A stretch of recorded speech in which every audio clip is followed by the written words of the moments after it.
Arte Compacto, el podcast.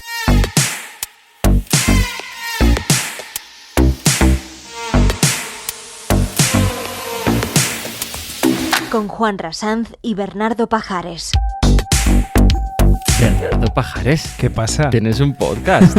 Juanra Sanz, tengo un podcast desde 2013. Ay, ¿Qué novedad? Mía, hay que poner el cartel. Es que todo el mundo tiene podcast. 2021. El año del podcast. ¿No? Es como el año de la rata, el año del podcast es este 2021. No es de la rata ya, ahora es del buey. Ya, sí me he enterado también. Se lo dice Instagram a todas horas. ¿Qué tal? ¿Cómo estás, Bernardo Pajares? Pues muy bien, mira, tengo un podcast y no tengo una muela del juicio ¿No que me han tienes? sacado esta semana. Ay. De hecho, no tengo muelas del juicio, ya es la que me quedaba. Se te acerca el juicio final, definitivamente. Me siento más joven, ¿eh? Sin Oye, muela del juicio. Qué alivio, es no. que me estaba molestando, me estaba incordiando la muela ahí. Un peso menos, claro que sí. No tienes un podcast, tienes muchos. O sea, tú eres un creador de podcast y de contenido. Es fuerte. Creador de contenido en Instagram. Eso, que se dicen que está bien. ¿Cómo estás tú? Yo bien, muy bien, aquí a gustito. Pensando en ti. Estamos viendo Laocontes ya por todas partes. O sea, este capítulo, de verdad, nuestra intención es Claro. que vosotros también veáis Laocontes por todas partes. Bueno, oye, que es que lo han elegido ellos, el capítulo Es de verdad. hoy. Ellos lo han elegido. Ellos y ellas y ellos y todos, todas, todes son los responsables de que estemos aquí hablando Sí. hoy de Laoconte. No queremos responsabilidad, no queremos...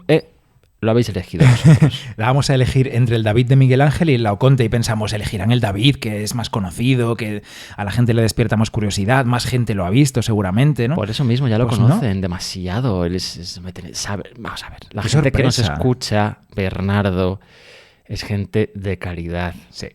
y saben lo bueno, reconocer lo bueno. O sea, el David no tiene nada que ver con el Laoconte. El David se queda a la altura de un charco en la calle Recoletos. Vamos, nada. Y el Laoconte es una maravilla. Es gente cheta, ¿no? Ahora dicen los adolescentes, algo es cheto, está cheto, ¿no? Es lo es que eso? dicen. Sí, Naranja. eso se dice ahora. Pues no sé, que mola es que está cheto, es gente que mola la que nos ¿Qué escucha. dices? ¿Y tú cómo sabes esto? Pues mira, el otro día me enteré. También parece ser que solo usamos los viejunos, esto no lo sabes tú, solo los viejunos usamos el emoticono, el emoji de la cara que se ríe, que llora cuando se ríe, ¿sabes? Que te estás descojonando de la risa. Pues no la usan los adolescentes tampoco, ni los veinteañeros. Que nos confirmen, por favor. ¿Sabes qué carita usan? ¿Qué emoticono? ¿Qué emoji? No, La calavera. Porque es como que te ríes tanto te mueres de risa. que te mueres de risa. Pero... Lo otro es de viejuno. O sea, si somos como tu tía, vamos, y como mi tía Mari Carmen. Si usas ese emoticono, que yo lo uso todo el rato. Oye, pero cuando mi tía, me- es que mi tía no es viejuna, es una falta de respeto. Ya te vale, tío, tu familia. Métete con la tuya. Me no refiero, con la mía. estoy hablando de la tía de Cuenca, ¿sabes? La típica tía, pues sí, como mi tía Mari Carmen. Que sí que ha quedado Y claro el yo, mensaje. joder. Llevamos 5 minutos con el emoticono, Bernardo, ya podemos pasar. Muy bien. Que eres muy joven y muy moderno, que es que usar el TikTok del Museo del Prado está afectando un poco bastante, considero yo. Pero bueno. Estás todo el día con el móvil, todo el día con Instagram, todo el día con el TikTok, todo el día con las redes sociales del museo. Es que no paras. Qué cansino. No, está muy bien. Yo tampoco paro todo el día de montar exposiciones, que estoy ahora, precisamente esta semana, empezamos a colgar cuadros Ay, amigo. de Marinus ya. Marinus. Es tu pesadilla. Pero hoy vamos a hablar de Laoconte. Me estoy quedando un poco Laoconte. sordo, Bernardo. No sé si es que Pues, si está quieres- mi volumen si muy quieres, alto. es que o tenemos que- una mesa de sonido nueva y es maravillosa, pero te la regulo yo si quieres. es que yo creo que ¿Qué tal así? ¿Mejor? ¿No eres tú que hablas muy alto? No, está todo bien. Está todo bien. Este podcast está grabado y editado por Bernardo Pajares. Vamos a explicar que es que estamos en una mesa nueva, mesa de comedor, por fin, ya sabéis, comedor, cocina, baño, todo junto. Una mesa nueva de mármol grande y por primera vez en la historia del podcast de Arte Compacto, de los 7 u 8 años de historia que tiene este añejo podcast. Pero tú llevas mucho menos, ¿eh? Podcast de antaño, ya es esto. Por primera vez, como decía, nos vemos las caras tú y yo mientras grabamos, porque normalmente compartíamos micrófono y estábamos tan cerca uno del otro que era más sentirse que verse, eso era una cosa. Y ahora hostia, Nos es veíamos que y me nos dejas- sentíamos. Y ahora estamos uno enfrente del otro literalmente, así que muy bien, muy bien. Bueno, ¿qué? Tenemos más espacio para desplegar nuestros libros que No tenemos saludes durante la a nadie, grabación. no saludes a nadie, no. Tengo no. unos saludos súper Ay, rápidos. qué pesadilla. Mira, Juanra, No des golpes en la mesa Yo de hoy- mármol, por favor. tengo el compromiso de saludar a una copista del Museo del Prado a la que adoro, con la que hablé hace un par de días. Escucha este podcast además. Y ella es Rosa Pérez Valero. No, normal que escuchas podcast, pues si no, ¿para qué la saludas? Claro, si no escucha el podcast, saludarla no tendría ningún sentido. Bueno, podía mandarle un beso igualmente porque me sale del corazón. Y ya está. Rosa, que te quiero mucho. Un beso muy grande. También quiero saludar a @nequiita. Hombre, hola. Neca, y a Fernando Plaza Ponce, que es profe Fernando, y tenéis que seguirle en Twitter. Eso es. Pues ya está. Yo ya no es que no hay que saludar a nadie, quiero empezar. Qué rancio eres. Oye, por cierto, esto es importante, hay que decirlo al principio, que tenemos nuevo directo. Hostia. Que tenemos nuevo directo, Juanra. 18 de marzo, jueves 18 de marzo, a las 8 en el taller de contexto. Madre mía. Ahora sí que no va a ir nadie. Al primero engañamos a unas cuantas gente. Nadie va a ir ahora, nadie. Pero ahí está, tú y yo sí vamos a ir. Vamos a ir como mínimo a grabar el podcast. Pues oye, grabar allí tú y yo, pues por cambiar un poco y tomar una cervecita. Allí pues, con la gente de taller de contexto, que es muy fantástica. majos. Sí, majísimos. Bueno, si os apetece venir, ya está habilitada la compra de entradas por la web de taller de contexto. Ah, sí, se puede comprar ya la entrada. Ya se puede. ¿Comprar? Desde hoy que sale el capítulo se puede comprar ya. Madre mía, qué nervios. Bueno, ¿vamos con el Laoconte o qué? Por favor, Venga. yo estoy deseándolo. ¿Qué es el Laoconte, Juan? Porque además hoy tenemos un compromiso tú y yo, ¿eh?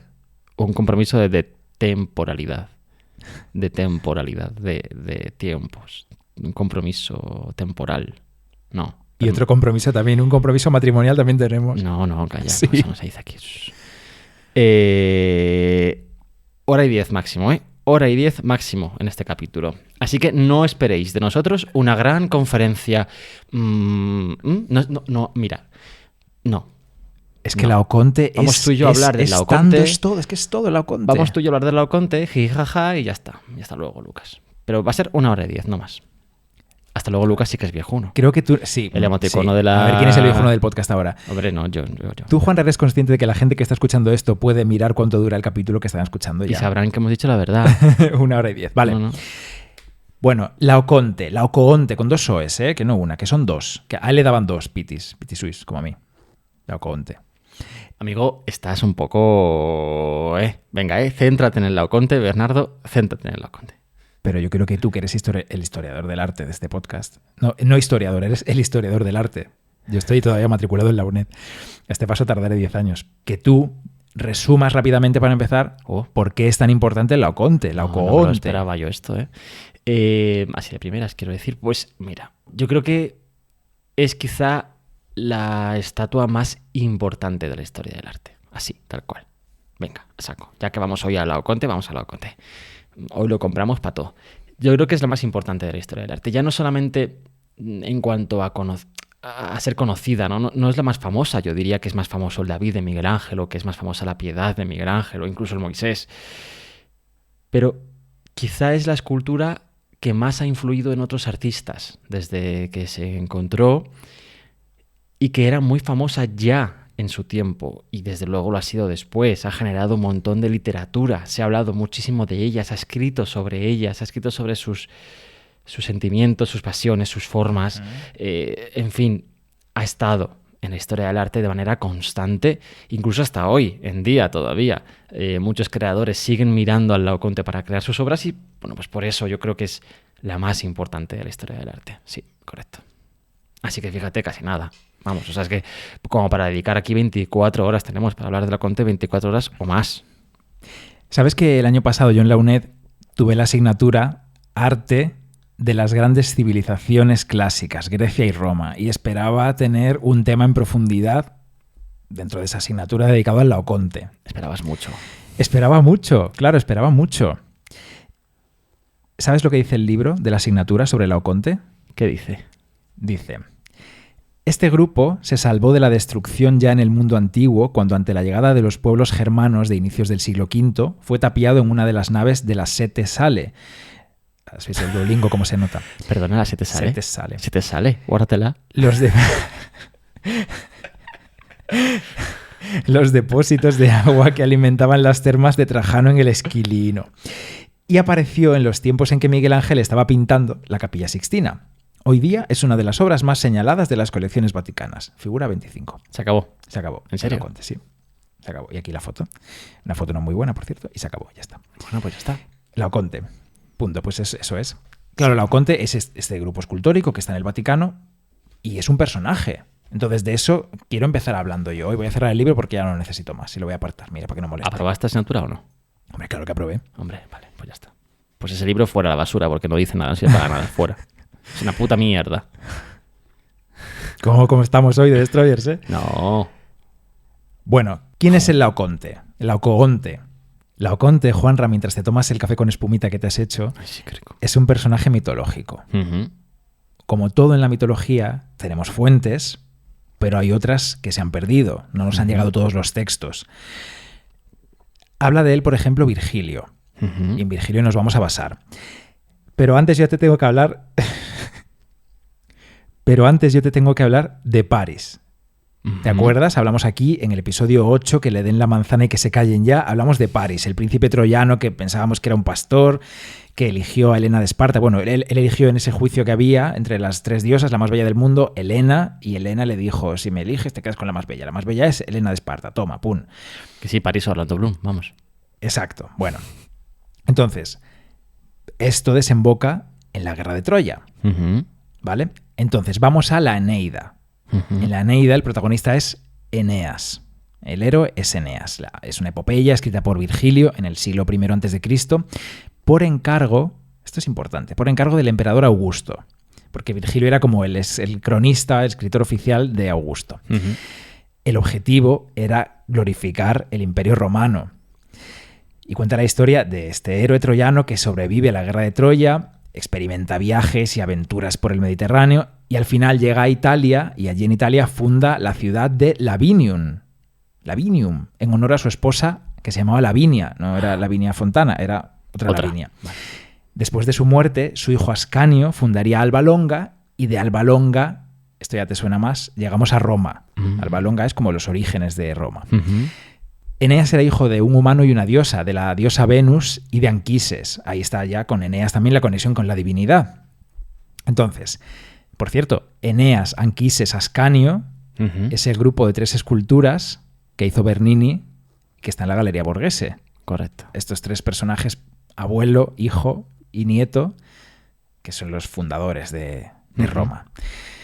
Bueno, ahora soy Eneas contando esta historia que ya nos conecta con el Laoconte, a la reina Dido, la fundadora de Cartago. Dice, quebrantados por la guerra y contrariados por el destino en tantos años ya pasados, 9 años de guerra de Troya, los caudillos de los griegos construyen, por arte divino de Palas Atenea, un caballo del tamaño de un monte. Ay, Palas. Ay, Atenea cómo se las gastaba. Un caballo del tamaño de un monte, cuyos costados forman con tablas de abeto bien ajustadas y haciendo correr la voz de que aquello es un voto para obtener feliz regreso a Grecia, consiguen que así se crea. Pero dentro del caballo, en aquellos tenebrosos senos, ocultan con gran sigilo la flor innata Juanra de los guerreros, designados al efecto por la suerte. Por la suerte nada, los mejores guerreros estaban ahí. Y en un pispás llenan de gente armada las hondas cavidades y el vientre de la gran máquina. Ya estaban todos metidos en el caballo. El resto de los griegos esconden sus naves en un fondeadero cercano y se ocultan en la playa. Mientras nosotros, sigo siendo Eneas, nosotros somos los troyanos, nosotros, al ver que no había ni rastro de ellos, creímos que habían levantado el campamento y enderezado el rumbo a Micenas, ya que se habían ido, que se habían cansado ya de 9 años de guerra y que se habían pirado.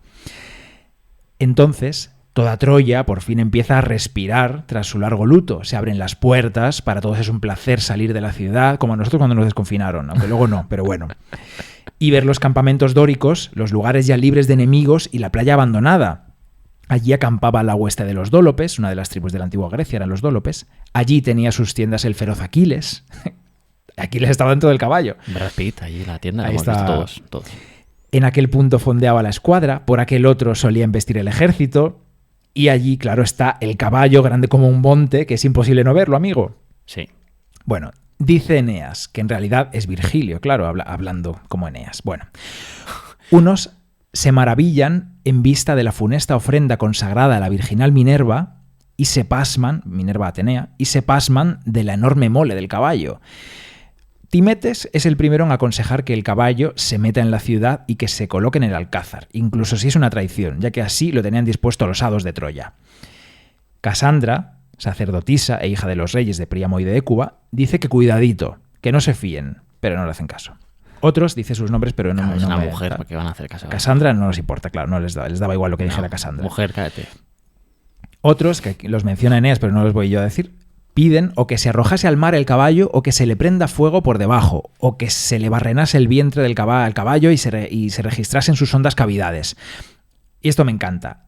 El inconstante vulgo se divide en encontrados pareceres. Twitter. Aquí ya aparece Laoconte. Venga. Entrada estelar de Laoconte, Juanra. Baja entonces corriendo del encumbrado alcázar seguido de gran multitud el fogoso Laocoonte, sacerdote de Neptuno, de Poseidón. Desde lejos empieza a gritar. «Oh, miserables ciudadanos, qué increíble locura es esta. ¿Pensáis que se han alejado los enemigos y os parece que puede estar exento de fraude regalo alguno de los dánaos, de los griegos? ¿Así conocéis a Ulises?» Ulises estaba dentro también, alerta spoiler. «O en esa armazón de madera hay gente oculta, o se ha fabricado en daño de nuestros muros, con objeto de explorar nuestras moradas y dominar desde su altura la ciudad, o algún otro engaño esconde.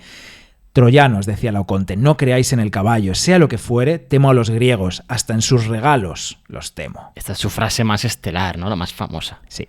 Bien. Como dice mi padre, Ujú. cando jallejo lle dan de comer, o están fodendo o van a foder. ¿Lo has entendido? No. Da igual, luego te lo explico. Sí, lo de fodendo sí, eso lo entiendo bien, pero la primera parte no.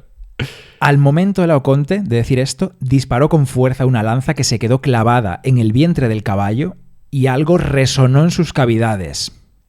Alguien que... Coño, Amiga, date cuenta. me han dado. Aquí Eneas se lamenta de que los demás no le hubieran seguido y fueran todos a acuchillar al caballo, ¿sabes? Claro, Por sí, sorpresa. es lo tal. que había que hacer. Al caballo king de sorpresa. Pues no, pues nada, para adentro. Que ya se tenía que estar oliendo un poquito la tostada, digo yo. Pero bueno, no. Dentro del caballo, claro, estaba Ulises, estaba Menelao, que había perdido el amor de Helena. Hay otro episodio aquí breve en el que un espía convence al rey Príamo de que el caballo es un regalo de Atenea, que lo tienen que aceptar, que es una maravilla Ya. y tal. Bueno, entonces dice Eneas: sobreviene en esto de pronto un nuevo y terrible accidente que acaba de conturbar los desprevenidos ánimos. Ujú.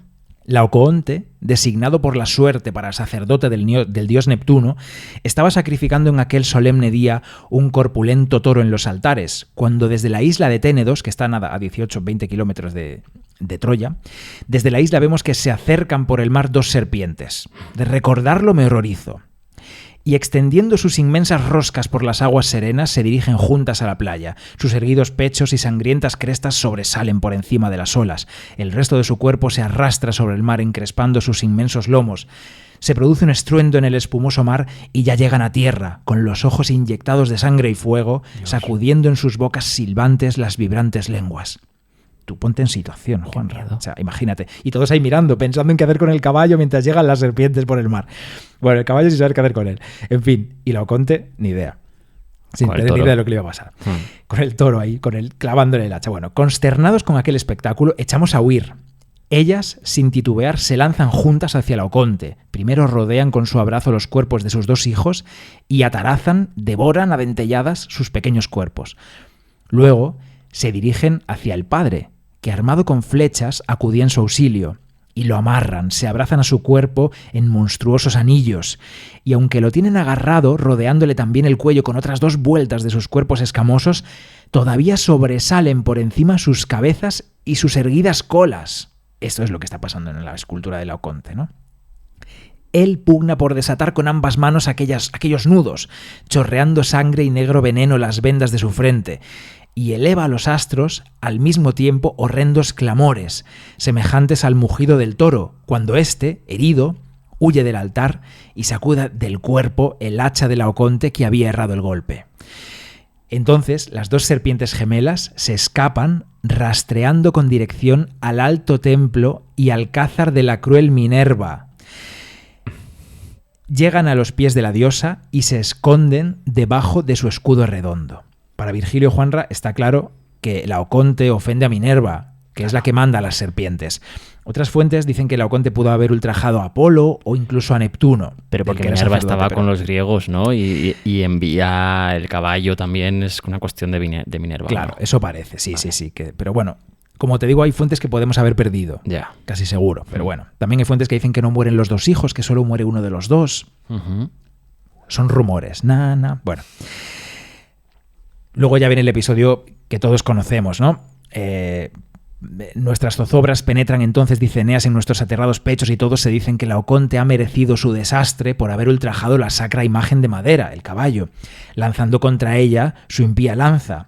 Todos claman también que es preciso llevar al templo la imagen e implorar el favor de la deidad ofendida, el favor de Minerva. Al punto, hacemos una gran brecha en las murallas, abriendo así la ciudad, todos ponen manos a la obra, encajan bajo los pies del caballo ruedas con que se arrastre fácilmente y le echan al cuello fuertes maromas, fuertes cuerdas. Así escala nuestros muros la fatal máquina, preñada de guerreros, claro. Pero lo cuenta ya sabiendo lo que ha pasado, a posteriori. En torno, niños y doncellas van entonando sagrados cánticos, jugando a tocar la cuerda con su mano. El caballo avanza y penetra, amenazador, hasta el centro de la ciudad. Y esa noche, pues ya sabemos lo que pasó. Salen del caballo todos felices y aquello acaba pues como acaba. Pero Eneas se salva. Así lo cuenta Virgilio. Qué guay. Oye, lo cuenta muy bien. Menuda historia. Estaba yo aquí enganchadísimo, ¿eh? No, en serio, la forma de narrar y todo es súper moderno, muy bien. Está un poquito adaptado por mí, también te digo, ¿eh? Ah, vale. Un poquito adaptado porque si no, claro, la tritónide, Bueno, la tritónide... parecerías hablando, vamos, parecía un podcast normal, ¿no? Así habla la gente en sus podcasts. Bueno, entonces, que muy bien, qué maravilla. Me he perdido un poco en esto de parecías un podcast normal, porque somos un podcast anormal normalmente, ¿no? Que no digo nada. Bueno, que muy bien, que gracias por leernos a Virgilio, Bernardo, qué gusto, de verdad. Siempre es un gusto que vuelvas a leer algo, siempre lo que Tenía sea. ganas, ¿eh? Y en este caso que nos cuentes de esta manera, bueno, lo que representa claramente ese momento que representa la escultura famosa de Roma, Laoconte. Gracias. Este es el personaje. Luego está la escultura, claro. ¿Qué sabemos de la escultura? ¿Qué sabemos, Bernardo? ¿Qué sabemos de la escultura? Bueno, lo que sabemos de la escultura Sí. lo sabemos otra vez por una fuente que es parcial, claro. Es Plinio el Viejo. Hombre... Plinio el Viejo, amigo de toda la vida, Hombre... en su Naturalis Historia. Bueno... Plinio el Viejo, para diferenciarlo de Plinio el Joven, que no era su hijo, era su sobrino. Seguro. Plinio es uno, bueno, de esos grandes personajes que nos ofrece la historia, muy curioso, que, bueno, lo ha contado todo con pelos y detalles. Por ejemplo, no, esto lo cuenta su sobrino, la erupción del Vesubio, que me encanta cómo lo cuenta. Sí, es verdad, lo has contado en Es alguna Plinio el radio tú Joven, esto. Sí, en sí. Radio Nacional. Juan Raplinio habla de pintores y escultores de la antigüedad. Sí. Habla de Apeles, de Fidias, Mm. de Praxíteles, Praxíteles. de Lisipo de Sición, un escultor que a él le encantaba, que cuenta cómo cambió el canon, cómo lo alargó, bueno, en fin. Pero vamos al Laoconte, ¿eh? Bien. Me refiero a que hay muchas cosas que se han conocido a través de los escritos de Plinio. A lo mejor no se conservan esas obras o todavía no han aparecido. Claro. Juan Raplinio, en uno de los libros que tiene esta Naturalis Historia, que es larguísima, eterna, el apartado se llama Mármol, Esculturas y Escultores, dice que nada ocupa la gloria, ni muchas obras pueden afirmarse parejamente al Laoconte que está en la casa del emperador Tito, obra que se ha de preferir a todas de las artes estatuarias y pictóricas. Dice, en un único bloque están él, los hijos admirablemente ligados por las serpientes, y por decisión del consejo lo hicieron los supremos artistas Agesandro, Polidoro y Atenodoro de Rodas, que eran griegos. Y luego pues ya sigue con otros temas que no vamos a entrar porque es que Plinio es muchos temas, muchas cosas, contando muchas cosas todo el rato como yo hoy. En fin, eran escultores griegos que tenían mucho prestigio y estaban trabajando para el poder romano. Ellos y otros recreaban para sus clientes, para los romanos, el arte del estilo griego clásico. Te lo digo como si no, ¿sabes? ¿Qué? Como si no me estuvieras siguiendo perfectamente. Bueno, el tema se ha narrado en muchas obras literarias en la antigüedad, se ha tratado muchas veces. Los romanos se consideraban descendientes de los romanos refugiados por necesidad de su ciudad saqueada, devastada. Eran como De Troya, vamos. Troya, tal. Pues sí, igual, Sí, que se tal. creía que Troya había sido fundada por la gente que había salido de allí corriendo y llegado a Italia. Sí, correcto. Vamos, los emperadores querían ligarse y fomentar esa relación histórica de sus orígenes troyanos, Y se hacía a través de, por ejemplo, historias como esta, ¿no? Eso es. Esculturas como esta y cosas como esta. Eso es. Ujú. Pues eso, ya está. Esto es lo que te quería contar yo. ¿Y entonces por qué corres tanto? Porque llevo mucho rato contándote cosas, contándote historias de los antiguos.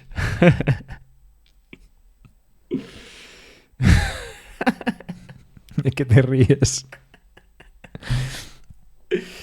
Entonces, que ya me enteré. Estos 3 personajes, ¿cómo se llamaban los escultores?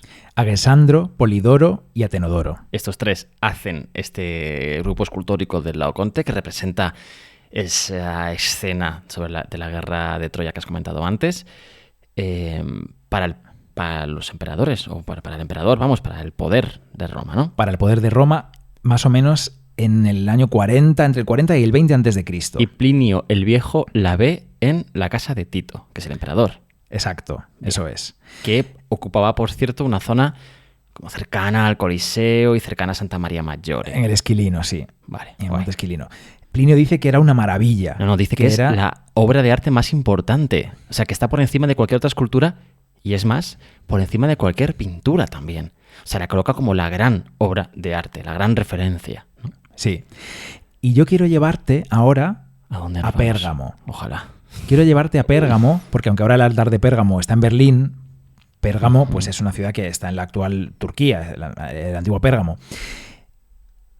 Antes de esculpirse el Laoconte, Sí, hay allí un relieve, es que es maravilloso el altar de Pérgamo, tienes que verlo. sí. Hay un relieve que tiene muchísimo que ver con el Laoconte y que es, claro, muchísimo más desconocido, ¿no? para el gran público. Ajá.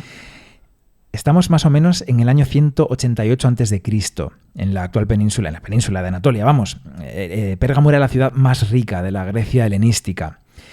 En el siglo II, el escritor romano Lucio Ampelio escribió, Juanra, esto en Liber Memorabilias. Ajá. ¿Qué dice? No. En Liber Memorialis. en un capítulo dedicado Harry Potter. a las maravillas del mundo. Sí. Dijo esto: en Pérgamo hay un gran altar de mármol de 12 metros de altura con esculturas colosales. También muestra una gigantomaquia. En este friso del altar de Pérgamo, efectivamente, hay una gigantomaquia. Y dentro de esa gigantomaquia, la lucha entre dioses y gigantes, que bueno, nosotros hemos comentado aquí cuando hablamos de las furias, dentro de esa gigantomaquia hay una escena que es el castigo de la diosa Atenea a Alcioneo. Y te lo voy a enseñar porque verás la conexión con el Laoconte. Mira. Total, absoluta. Claro, sí, sí. Pero eso, ¿dónde está? En Pérgamo. En el altar de Pérgamo, ahora en Berlín. En Berlín, sí. Fíjate. Claro. Igual el cuerpo contorsionándose, la postura Bueno, claro. de la cabeza, las serpientes, solo que aquí está la diosa misma castigándole Claro. a su lado. Sí, lo veo. Buscadlo todos ahí en internet. Está claro que es que... A ver, Alcioneo en el altar de Pérgamo. es que está claro que no podemos pensar en esta obra maestra como una cosa absolutamente única en su contexto. Tendría un contexto creativo y otros artistas harían cosas parecidas, evidentemente, sino pues como a lo mejor no tan magníficas, y por eso Plinio, dice que es la gran obra de arte, pero vamos, que está dentro de un contexto y que tiene que tener claro. El tema, por cierto, se toca en muchos sitios. El tema de Laoconte era importante ya antes y durante el tiempo en el que se está haciendo esta escultura, en vasijas, en relieves, incluso ver en un par de frescos en Pompeya. También. Sí, se representa el altar, ese toro que se está yendo. De hecho, creo que lo vimos tú y yo en persona cuando estuvimos allí. Y el pequeño cuerpo de Laoconte rodeado por las serpientes. Por cierto, aprovecho este momento, un segundo, para recomendar un podcast. Ya sabéis que 2021 es el tiempo de los podcasts, pues aquí viene otro. Uno que es muy importante, es muy bueno, porque es un producto directamente que sale del Parque Arqueológico de Pompeya. O sea, que es que lo organizan ellos y es dilo en italiano. Del Parque Arqueológico di Pompei, que, pues eso, que es que han organizado este podcast de solo 6 capítulos, creo que son 6, 8, no sé. Ahora mismo hay 6 publicados y creo que son 6 el total, sobre Pompeya, sobre su historia, sobre su gestión actual también. bueno, un montón de cosas interesantísimas en torno a Pompeya. Ya te digo, 6 capítulos, hay un señor locutor ahí muy, muy guay, mucha calidad y muy bueno. De verdad que ayuda mucho a enterarse bien de lo que es Pompeya y lo que supone gestionar un parque arqueológico como aquel. También te digo una cosa. Te estás olvidando de que está en italiano y de que igual Eso no te iba todo a el decir. mundo puede. Yo, por ejemplo, no puedo. Yo estoy en el nivel básico 1 de Duolingo. Eso iba a decirte, que es italiano. Entonces, bueno, a mí me viene genial para intentar recordar algo de italiano que tengo todo olvidado. Pero bueno, si alguien entiende un poquito de italiano, les recomiendo este podcast, de verdad, a total. Venga, a lo mejor me animo yo al acabar de grabar y me pongo el primero. A ver si entiendo algo. Claro, que sí. Oye, igual habla del Laoconte. Pues del fresco a lo mejor, pues es posible. Bueno, es que es verdad que era un tema que se trataba, que se pintaba, que se ponía en las vasijas. Es verdad que el Laoconte era un tema popular. Es que voy a mentir, yo no miento. También esto del el pathos, ¿no? El pathos es uno de los 3 pilares fundamentales de la retórica de Aristóteles. Ujú. El pathos, que es esta... Lo voy a explicar muy bien. A El ver, pathos está... Tú que eres gallego, explica bien lo que es un pazo. Eso es otra cosa. Ah. Eso tiene que ver con otra cosa. El pathos está asociado con la emoción. Es la habilidad Emocionar. del mensaje, de simpatizar. El que enuncia el mensaje tiene de simpatizar con la audiencia, de generar una empatía con lo que cuenta y de despertar también su imaginación, de despertar emociones simétricas. Que esto me gusta mucho a mí, ¿no? Sí. Que la emoción que hay en el Laoconte se te contagie a ti, Sí. que te genere a ti una empatía y que que te lleve a lugares. Sí. Pero entonces, ¿qué pasa con el pazo? Es que Bueno, no tiene que el Laoconte, es que no lo has dicho pathos todavía. sí que es propio de esta época. Es como el barroco 1600 años antes del barroco. Esta intensidad, ¿sabes? Esto es el pathos. Bueno, no digas que es como el barroco antes del barroco, porque es que no, vamos a ver, no. Ya está el purista. No, Bueno, o sea, bueno, no me es da eso, igual. no tiene nada... Vamos a Pero ver. es este relieve ¿Que que el te he barroco enseñado, luego el tiene mucho que ver Laoconte. con todo esto? Pues sí, claro que sí. Pero hombre, no es que sea un adelantado a su tiempo, el helenismo. No, el helenismo es lo que es. No sé qué he dicho enanismo casi. El enanismo está cancelado, no se puede decir enanismo. Helenismo. El helenismo es lo que es súper original y maravilla, y entonces después, pues aunque sepas que en el 19 odian el helenismo. Hombre, ¿cómo no lo van a odiar, por favor? Pero si es que... Claro, porque ellos... Neoclásicos. bah. El 19. Ay, Bueno, ay. efectivamente. Carmen, que quiere que hagamos un capítulo sobre los madrazos. Lo haremos, Carmen. Efectivamente, el helenismo quiere, además de movimiento y naturalidad, quiere sentimiento, ¿no? Quiere en sus esculturas que sus esculturas hablen de lo que sienten las figuras que están representadas y que el espectador se sienta igual que esas figuras, que el sentimiento que emana de esas esculturas llegue a ese espectador, y es lo que es el pathos. Y efectivamente el Laoconte lo tiene, sí, claro. Es eso el helenismo, ¿no? Esos nervios tensos de Laoconte, esos músculos que están haciendo fuerza, que está gritando, está contorsionándose. No sabemos si está gritando. Eso luego ya veremos. Ese grito silencioso. Bueno, fija, dice Salvatore Setis, profesor emérito de la Universidad de Pisa. Bueno, Salvatore Setis es mi mejor amigo para este capítulo, te lo voy a decir. Salvatore duerme conmigo últimamente. ¿Cómo? Es un profesor emérito de la Universidad de Pisa, como acabas de decir Sí. tú, que ha dado muchas conferencias, autor de muchas publicaciones muy interesantes, pero dio una conferencia en el propio Museo Nacional del Prado. En Madrid. Claro, sí, en Madrid. No en el Prado de Abu Dhabi, no. En el Prado de Málaga. Ni en el Prado de Málaga podría ser. Por cierto, el Museo Thyssen tiene un podcast también. Enhorabuena. Hombre, y muy bueno también, muy bueno. Enhorabuena al Thyssen. No es que yo Y está pueda en decir español. lo que es bueno y lo que es malo. Que parece como que yo estoy aquí dando bendiciones a... Uy, no, pero yo os saludo a Sudamérica, ¿eh? No estoy yo metiéndome con el acento de nadie. Un Pero abrazo que bueno, para México, para Panamá, que nos escuchan mucho. Bueno, Sí, pero que bueno, que sí, que te estaba diciendo que la conferencia de Salvatore Setis en el Prado es muy magnífica. interesante. Sí. Habla sobre precisamente el Laoconte y todas las referencias que puede tener alrededor de esta escultura, y bueno, pues es que... iba a decir yo que él dice en esta conferencia que el Sí. Laoconte fija, o colabora mucho en la fijación de un vocabulario figurativo de las pasiones humanas. Cuidado, te estás adelantando un montón. Bueno, pero... No. Vamos a ver, hemos pactado una cosa tú y yo, Bernardo Pajares, un segundo. Hemos pactado que la parte de la mitología y la época original romana, griega y tal y cual iba a ser tuya, y las influencias y consecuencias después de su descubrimiento iba a ser mío. Y esto de que fija los eso es mío. Vale, bueno, pues mira, Fin. No me enrollo más. Déjame que vaya al año del descubrimiento, no a la película. Al año del descubrimiento de Laoconte. El año del descubrimiento, madre documental mía. no. Murcia, Cartagena. Un Veadlo, no lo documental, veáis. Como que es muy largo. Sí. No, un segundo. Yo creo que sí que se puede ver. O sea, aquí en mi labor de decir lo que está bien o lo que está mal, te voy a decir que el año del descubrimiento documental, que este año ha estado nominado a muchas cosas, ¿no? Y no sé si se han nominado a los Goya, supongo que sí. Sí está nominado, sí. Bueno, se habla muchísimo de ese documental.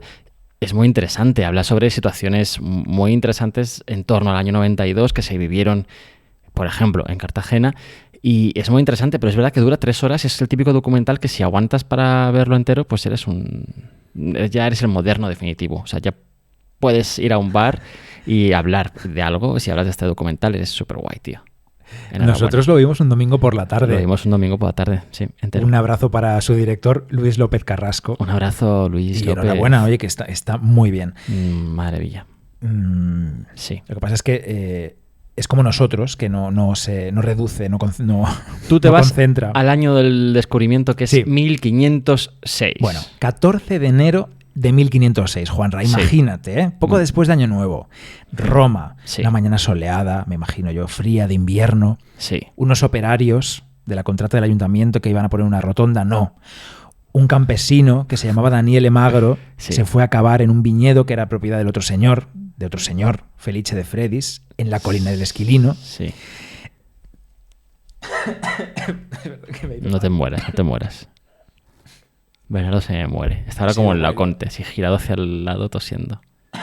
Es que he bebido agua y me ha ido mal, perdón. No es una almendra, ¿no? No. Nunca como frutos secos cuando grabo. Pero hoy he comido queso, que tampoco se tiene que hacer, pero me apetecía a mí. ¿Por qué no se puede poner queso? ¿Qué tiene que ver? Porque si comes queso te queda... Es como la mucosidad de la boca, ¡Ay, qué ¿sabes? Es asco! como- ¿Pero qué no lo dices? recomiendan, no lo recomiendan. Qué Pero yo he comido queso, me apetecía hoy, mira. Di que no te gusta el queso, atrévete.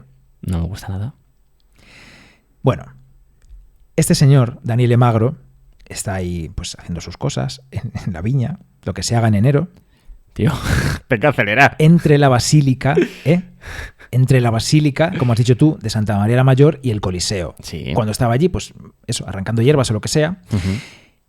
metió la pierna en un socavón y detrás se fue todo el pum. Cayó en una cámara subterránea y allí estaba el Laoconte. Te cagas. Allí, hecho de mármol como el de esta mesa, donde estamos ahora tú y yo. Bueno, es que esta historia del ¿Cómo te Laoconte, quedas? ya veremos más tarde también, como esta historia del Laoconte está rodeada, llena, más bien, de pequeñas historias que son de estas que todo el mundo quiere vivir alguna vez, ¿no? Me encantaría. Yo de pequeño, O sea, allí en la aldea, soñaba con que un día, haciendo un agujero por allí, que jugaba mucho a hacer obras, a yo que sé, a hacer zanjas, a construir un muro con la tierra, como había tierra y piedras por todas partes, soñaba con que igual quitaba una cosa y me aparecía una escultura, una figurita, una vasijita, algo allí. Maravilla. Porque pensaba, aquí seguro que ha vivido alguien antes que nosotros. Claro, sí. No seremos los raros que hemos venido aquí arriba a este monte a vivir. Alguien Claro. habrá vivido siglos antes. Pues sí. Pero no, hijo, nunca pasó. Bueno, pues eso, es que este señor iba por ahí por el campo, se cayó en una zanja y se encontró al Laoconte. Sí. Manda huevos. Pues él inmediatamente avisó al dueño de los viñedos, a Ujú. Felice de Fredis. Sí. Felice avisó a las autoridades y este campesino, Daniele Magro, se había caído en las antiguas termas de Tito. ¿Cómo te quedas? Así, de como si Tito nada. Flavio Vespasiano. Sí. Es que esto es muy fuerte y se sabe el lugar exacto. Es que es muy cerca del Coliseo. Es que es muy fuerte. Bueno, como estamos viendo en esta foto que tienes tú aquí tan fantástica, al Laoconte le faltaba el brazo derecho, al hijo menor también le faltaba el brazo derecho y al hijo mayor le faltaba una mano. Ujú. Francesco da Sangalo relata el descubrimiento así. Dice, tenía yo pocos años cuando le dijeron al Papa que en una viña cerca de Santa María Maggiore se encontraron unas estatuas muy bellas. Él era el hijo del arquitecto Sangalo. Miguel Ángel estaba siempre en su casa y entonces se fueron su padre y Miguel Ángel a ver inmediatamente lo que se habían encontrado allí en aquel socavón. Y escribe que su padre dijo al verla, es el Laoconte del que habla Plinio. Eso es. Se supone que reconoció nada más verlo porque, claro, es que en el ¿Qué nivel tenían, eh? Claro, porque lo que decía Plinio y las fuentes clásicas estaban ya muy estudiaditas por esos artistas del Renacimiento y, claro, pues se lo sabía tan bien que cuando vio esa escultura llena de tierra, me la puedo imaginar, pues enseguida dijo que la reconoció, que era el Laoconte. Bueno, aquí hay mucha literatura también, ¿eh? Pero bueno, así es, sí. Luego un montón de escritos más que se generaron de cartas diciendo que se había descubierto esta cultura, efectivamente, de la que hablaba Plinio, el Laoconte con sus hijos y con las serpientes. Bueno, es brutal, mira, ¿eh? Sabadino degli Arienti, un humanista y poeta, escribe el 31 de enero de 1506 de ese mismo año, o sea que unos 15 días después del descubrimiento, El año del escribe descubrimiento. a Isabel d'Este, marquesa de Mantua, y le dice que el cardenal de San Pietro in Vincoli quería comprar la estatua por 1000 ducados, pero que el Papa ha dicho que se la va a quedar él. De hecho, así fue. Que se peine. Spoiler, la compró, evidentemente. Y dice, Sabadino degli Arienti, dice: toda Roma corre día y noche a ver la estatua en casa de su descubridor. Qué fuerte. También todos los cardenales. Parece el jubileo. Vamos, que es donde había que estar. O sea, todo el mundo tenía que estar, todo el mundo culto tenía que estar allí viendo el Laoconte, viendo esa escultura que había aparecido. O sea, es el lugar, es el lugar. O sea, si hubiese habido Instagram en ese momento, todo el puto mundo tendría una historia delante del Laoconte, ¿sabes? Es como la Nevada de Madrid, la Nevada de Madrid. O sea, todo el mundo en Instagram lleno de fotos. Lo que pasa es que ahora todo se nos queda viejo muy rápido, ¿no? Has dicho la Nevada de Madrid, me parece que hace 1000 años y fue hace, yo que sé, un mes. Sí, total. Ahora ya todo el mundo tiene que hacer es una semana, la semana siguiente ya todo el mundo tiene que hacer otra cosa. Sí. Menos mal que el Laoconte se ha quedado con nosotros. Claro, lo que pasó con esto es que, claro, el Laoconte apareció y en el momento en el que apareció ya apareció famosa, o sea, ya era famosa antes de aparecer. Qué bueno, es verdad. Y entonces, claro, cuando aparece, pues es que se estaba deseando que apareciese realmente, ¿no? Entonces se convierte en un objeto de deseo desde el principio. Tú fíjate como ya este Sabadino que te acabo de decir dice que la quiere el cardenal de San Pietro in Vincoli. San Pietro in Vincoli, recordemos que es donde está el Moisés de Miguel Ángel. Pues pero Julio II la quería más y mandaba más, claro. Claro, bueno, está el Moisés de Miguel Ángel hoy, en 1506 no estaba. Quizá, bueno, en fin.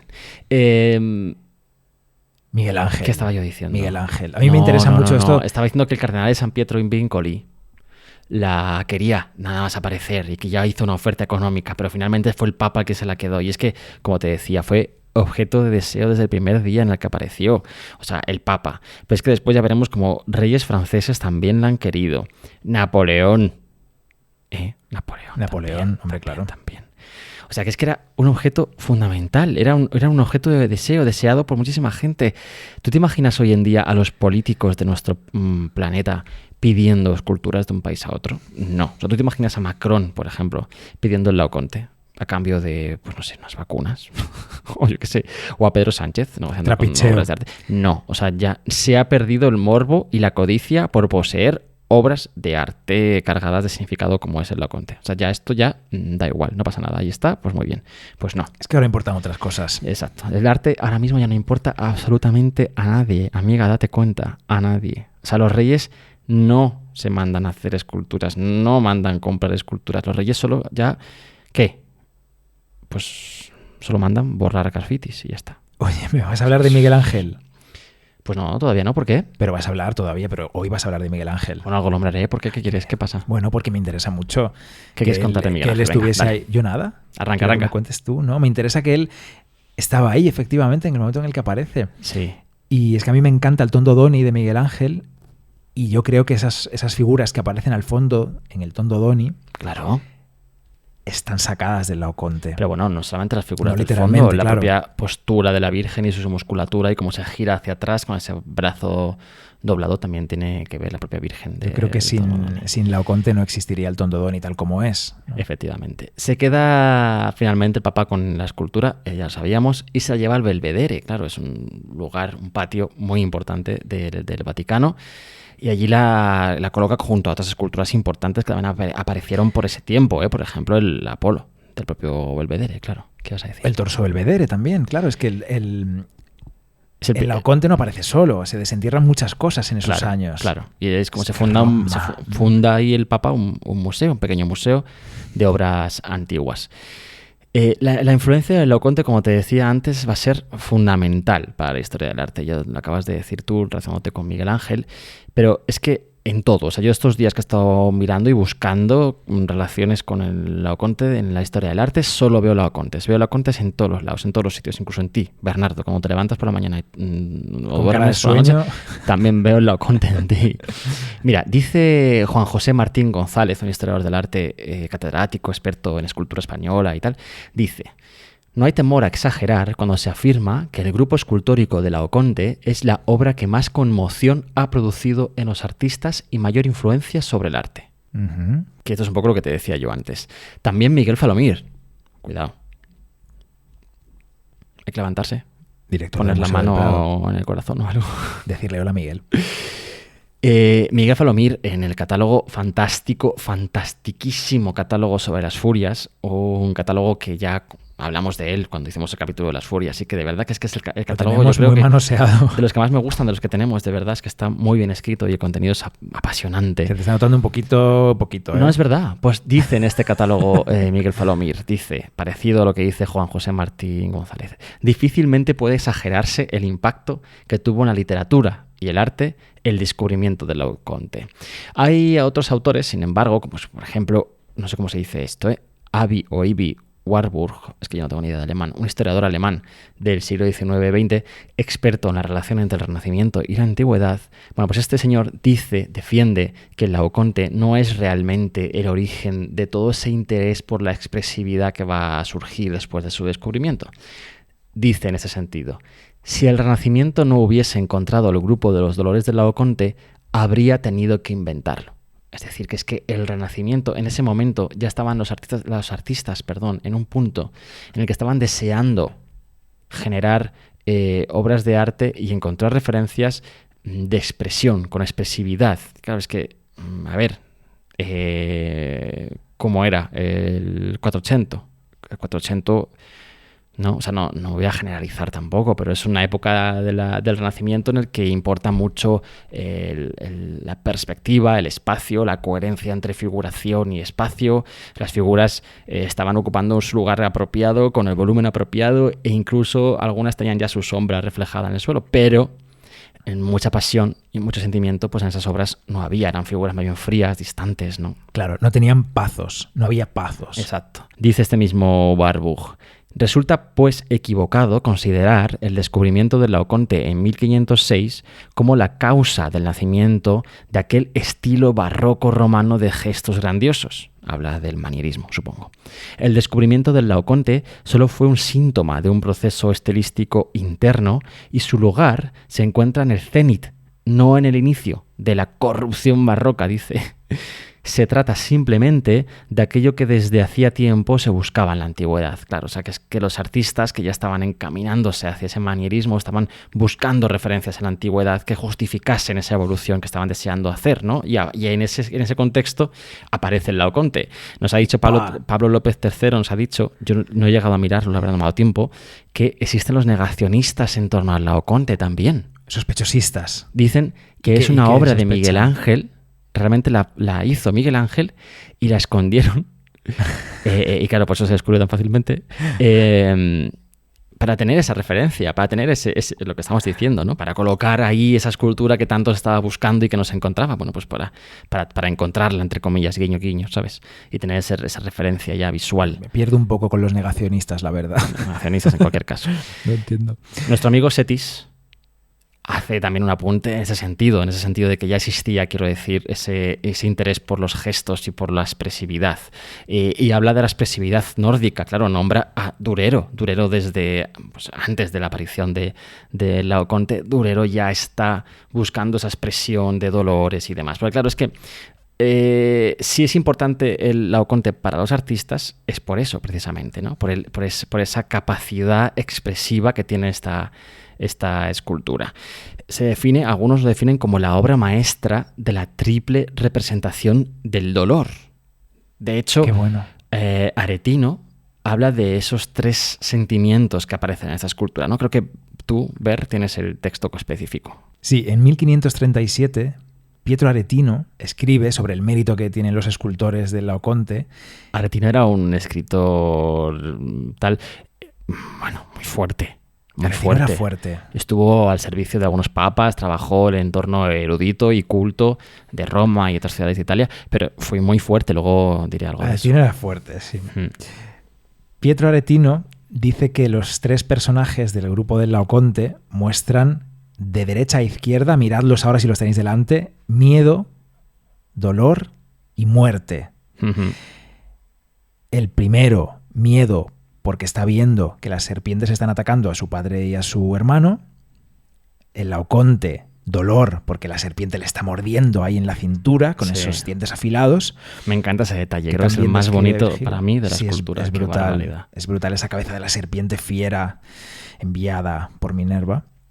Y el tercero, la muerte, porque ese hijo está ya prácticamente muerto porque la serpiente le ha mordido ya. Ya ha hecho efecto el veneno. Ese hijo que está, al que vemos de perfil. Sí, no. De perfil en escorzo, ¿no? Yo lo veo de perfil desde aquí. Pues yo veo el culo de perfil. Pues si el muerto será este, ¿no? Claro. Ah, vale, sí. Sí, el de la izquierda es el muerto, el de la derecha es el que está asustado, como que medio no va con él. De hecho, tiene un pie levantado, tal. Bueno, va con él. Se está liberando. Eso es el que está como más fuera de la escena. Y el padre que está en ese grito silencioso. Bueno, deja de decirlo del grito silencioso, que vamos a tener un problema al final, Plana. Vamos a tener peleas con el grito silencioso. Jacopo Sadoleto, otro humanista y que también sería después cardenal y un tío muy, muy interesante, escribe quizá el poema que sería más famoso sobre el Laoconte, lo escribe muy pronto además. Es un poema al que menciona pues Falomir, Setis y todos los investigadores en torno al Laoconte. Es brutal. Y yo me quedo con una parte de este poema que es muy interesante. Dice, mira, vosotros, artífices grandes, habéis dado vida a la rígida piedra, esculpiendo en ella figuras vivas, imprimiendo vivos sentimientos en el mármol palpitante. En él vemos el movimiento, la ira, el dolor, y casi sentimos los gritos del padre y de sus hijos. Sadoleto está de acuerdo contigo que hay gritos aquí. Sí, también. Yo difiero un poco solo, no me enrollo, difiero un poco en la expresión del padre, porque esa cara del Laoconte, esa expresión, es de dolor, pero también podría ser de placer si la aislamos. Que no te adelantes todo el tiempo. Dice Falomir, en ese sentido, que tras su descubrimiento en Roma, el Laoconte se erigió no solo como exemplum artis, es decir, como ejemplo de arte, de lo que es el arte, tal, sino también en el exemplum doloris por excelencia, en el epítome de la representación del dolor en el arte. A esto estamos hablando todas. El dolor de esta escultura, el dolor que muestra esta escultura y que llega al espectador gracias a sus pazos. Pues esto es lo que convirtió en su momento la escultura en algo a lo que todo el mundo tenía que recurrir, todo el mundo. La literatura también recurre en muchas ocasiones a este grupo para referirse a sus dolores o sus pasiones. Por ejemplo, se convierte en muchos casos como un elemento comparativo entre los sentimientos reales y los de la figura. Y casi siempre los de la figura son más intensos que los que sienten los personajes de esas novelas o de esos relatos, ¿no? Incluso la literatura erótica, y aquí volvemos de nuevo, y por eso decía que Aretino es muy fuerte. Aretino escribió un montón de historias, por ejemplo, escribió unos sonetos lujuriosos un poco fuertes, que son muy porno, pero muy porno. O sea, rollo, esa polla gorda y larga la quiero yo para mí. Que no cosas así. No hay censura en este país. No habla de él, lo pone en boca de mujeres, pero bueno. O sea, no es un personaje que tenemos que incluir, creo yo, en los maricones de antaño, pero no estoy seguro tampoco yo, no voy a desmentir. No, a Catulo sí que podríamos incluirlo. Bueno, Aretino decía... Que era fuerte Catulo también. Aretino tiene una historia muy fuerte, que es Ragionamiento de la Nanna e de la Antonia, que cuenta, en esa historia, 2 prostitutas cuentan aventuras diferentes, aventuras calentitas, todas ellas, claro. Se publicó en 1534, 1534. Bueno, en una de esas historias un fraile, un general de una orden religiosa, está follando con una monja y un novicio. Monja, novicio y fraile. Por favor, ahora si tenéis oídos sensibles, pasad unos segundos para adelante el podcast. Sigue Juanra. Que estamos hoy fuertecitos. Dice Aretino, de este fraile general En su follándose poema, con ¿no? su monja y su novicio. Dice: después de menearse y removerse media hora, dijo el general: y ahora los tres juntos, tú, tontorrón mío, bésame, y tú también, palomita mía. Y con una mano en el coño de la querubina y con la otra haciéndole fiestas al culo del querubín, besándolos ahora él y ahora ella, tenía el gesto ceñudo que en el Belvedere hace esa figura de mármol a las serpientes que lo asesinan en medio de sus hijos. Ponía los ojos en blanco, jadeaba, se zarandeaba, tanto que los bancos, las arcas, el lecho, las sillas y los platos se movían igual que las casas en los terremotos. Toma ya. ¿Sabes de qué me estoy acordando ahora? De una película que vi en un festival de cine. No me preguntes, pero lo voy a tuitear si me acuerdo. Hay una película, por esto del placer de tal, en la que una criatura, que era una serpiente larguísima, dragón, serpiente tal, empezaba a penetrar a la gente en un lugar perdido, creo que era de México o de Sudamérica, no recuerdo bien. Y entonces estaba en el campo la criatura y las mujeres y los hombres empezaban a ir allí a que esta criatura les hiciera cosas y se enganchaban a ella yo y esto lo he terminaba visto. matándolas. Era, Sí, sí, sí. y Yo esto lo he visto tú contigo. imagínate que estas serpientes, en vez de estar mordiendo, están penetrando al Laoconte y a sus hijos, pues sería Claro. esto, ¿no? De placer que Exacto. está contando Aretino aquí. Claro, a esto íbamos nosotros, ¿eh? Íbamos a eso, justo a que ese ejemplo de dolor, porque lo que siente Laoconte y sus hijos es dolor, se supone, pero también en un momento determinado, muy pronto, fíjate, en 1534, ya se empieza a mezclar, ¿no? A utilizar ese sentimiento del Laoconte como también algo de pasión y dolor. Perdón, de placer. De placer. Quería decir. Y eso me Una lleva a mí... pasión también, claro. Eso a mí me lleva a pensar en Santa Teresa de Bernini. No es por nada. Claro, Que es claro. otro rostro que tiene mucho que ver con el rostro del Laoconte y que es un rostro que está también entre el placer y el dolor, el éxtasis místico y el dolor físico por las flechas que le están atravesando, ¿no? Pues es que, bueno, por aquí tiene todo esto que ver. Bueno, en fin, el Laoconte, en definitiva, empezó desde su aparición a ser dibujado, reproducido, grabado, esculpido, replicado en vaciados de yeso, parciales, totales, estudiado en todas las academias de Europa, o sea, a lo bestia, ¿no? Y los artistas lo utilizan como modelo tanto para temas mitológicos como para temas religiosos. Cuidado. ¿Quién es el señor sufriente más famoso de la historia? O sea, si tú quieres recurrir a Laoconte para inspirarte a la hora de hacer la cara de un señor que sufre, ¿en quién piensas? Pues En Cristo. en Cristo, claro. O sea, no hay otro señor más famoso que sufra en la historia, Cristo. Pues nada, pues para Cristo va a ser también el Laoconte un modelo evidente, ¿no? Fíjate lo que te voy a decir. Tiziano, que es un punto muy importante si hablamos de la influencia del Laoconte en la historia del arte. Tiziano fue a Roma muy pronto después de haber sido descubierto el Laoconte. No tan pronto. Tiziano, si no me equivoco, conoció En la escultura... 1545. 45, o sea, a ver, ya habían pasado, 30 años. Bueno, eso es pronto. No es que pronto. son 30 años en 5 siglos. 30 años en esa época, se podría haber muerto antes, fácilmente. Perdón. De hecho, Tiziano fue tarde para mí a Roma, 1540, tardó muchísimo. Pero antes ya le había influido el Laoconte. ¿Antes de verla en persona? De verla en persona, Sí. porque un amigo suyo, un buen amigo suyo, tenía en su posesión una de esas reproducciones que se hacen súper pronto en bronce de esta escultura, concretamente la de Jacopo Sansovino, de 1508. Ya estaba en manos de uno de sus patronos y amigos de Tiziano, y Tiziano la conoce así. Bueno, entonces sí que tardó en ir a verlo, si ya lo conocía. Sí, Por eso, ya podía haber ido antes. comparar, por ejemplo, la coronación de espinas de Tiziano de 1540, que está en el Louvre, con el Laoconte, es ver el rostro del sacerdote reflejado en un espejo que lo convierte en Cristo. Es que es tal cual, es lo mismo. Esta comparación también la hace en el catálogo de las Furias. También ofrece un repertorio de posturas y gestos que son fundamentales para los artistas que buscan ponerle cara y cuerpo a figuras mitológicas que no habían sido representadas antes. Esto lo hace, por ejemplo, Miguel Ángel. Miguel Ángel, ¿con qué, amigo? Pues con una de sus furias. Acuérdate, el primer Ticio que se dibuja, que es el de Miguel Ángel, que es un dibujo que es de 1532 y está en la Royal Collection. Royal Collection, mal, por cierto. No te voy a decir por De qué. la reina de Inglaterra. Pero sí, muy mal. Estaba muy cabreado con ellos. Bueno, pues este dibujo de Ticio de Miguel Ángel se estaba basando directamente en el Laoconte. Estaba usando como modelo el Laoconte directamente. Desde ese momento, todos los artistas que se enfrentaron al tema de las furias, que fueron muchos, como ya vimos en el capítulo correspondiente, que es un tema muy importante en la historia del arte de la Edad Moderna, todos iban a mirar a Laoconte. Todos.